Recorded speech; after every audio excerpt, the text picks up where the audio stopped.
আমার চাচুকে বৃহস্পতিবারে নিয়ে যাওয়া হয়েছে গোসারের থেকে ফেরত পাঠাইছে, বলছে সুরাতপুরে নিয়ে আসছে যে তোমরা সরকারি হাসপাতালে নিয়ে যাও। যখন আপনার এই জায়গায় আসছে, আসার পরে দুপুর 12টা থেকে 1টা নাগাদ তারা ভর্তি করছে। ভর্তি করার পরে রুগী হাসপাতালে ছিল।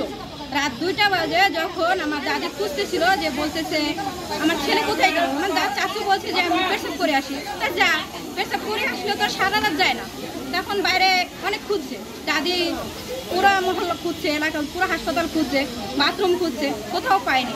না পাওয়ার কারণে তো সে বাইরেও আসছে। বাইরে আসার পরে সে বাইরেও অনেক খুঁজছে, না খোঁজার পরে বলছে আমার ছেলে পাচ্ছি না। সে কান্না করে হাই উতাস করার পরে এখানকার যে হাসপাতালের যে তারা আসছে নার্স, তারা বলতেছে যদি আপনি রুগী না পান তাহলে আপনি এখান থেকে কী করবেন, আপনি চলে যান। এটা কি তাদের কি দায়িত্ব ছিল যে চলে যাওয়ার কথা? তারা উল্টা আরও খুঁজতো বা পুলিশের কাছে জানাইতো। হ্যাঁ, শ্বাসকষ্ট আর হ্যাঁ এই রোগ খাইতে যায়, প্রেশারের সমস্যা নাকি জানি না।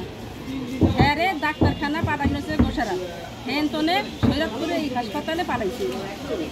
অনেক চিকিৎসা চলে নেই, মানে করতে পারে না। এখানে ভর্তি হয়েছে 12টায়, বৃহস্পতিবার দুপুর 12টায়।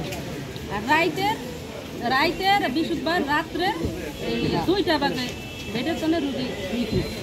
ব্যাপারে কোনো তথ্য তালাপি কিছু নাই। ওই যে একটু ওষুধ দেওয়ার সময় নার্সরা যায়, ওই নাম ডাকে একটা ট্যাবলেট দেয়, ওই ট্যাবলেট পর্যন্ত। আর ডাক্তার যখন যায়, ডাক্তার তো মনে হয় যে 1 মিনিট দাঁড়া না, হে আর চেম্বার লইয়া ব্যস্ত আছে। ওই যে কোথায় যে 500 কামাই করবে, সেই চেম্বার লইয়া ব্যস্ত আছে। বৃহস্পতিবার রাত্রে 2টায় হারানো গেছে, আজকে পাওয়া গেছে লাশ। এই রুগীর ক্ষেত্রে যেহেতু রুগীটা খুব সিরিয়াস ছিল, আসলে ওর হার্টের সমস্যা ছিল। আমি ফাইলে যেটা লেখা দেখলাম, ওর হার্টের সমস্যা নিয়ে এলবিএফ, অ্যাকিউট এলবিএফ নিয়ে ভর্তি ছিল।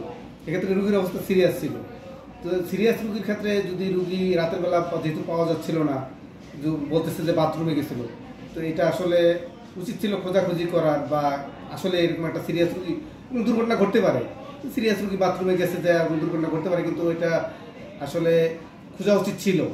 প্লাস যদি আমি এই রুগীটা না পাই, আমাদের তার কর্তৃপক্ষ আছে তাদেরকে জানানো, প্লাস পুলিশকে ইনফর্ম করা, এটা করা প্রয়োজন ছিল। যেহেতু এটা করা হয় নাই, প্লাস ওই সময় যারা ডিউটিতে ছিল, প্লাস পরিচ্ছন্নতা কর্মী যারা বাথরুম পরিষ্কার করে, তারও তো একটা সকালবেলা শুক্রবার সকালে তো তার বাথরুম পরিষ্কার করার কথা ছিল।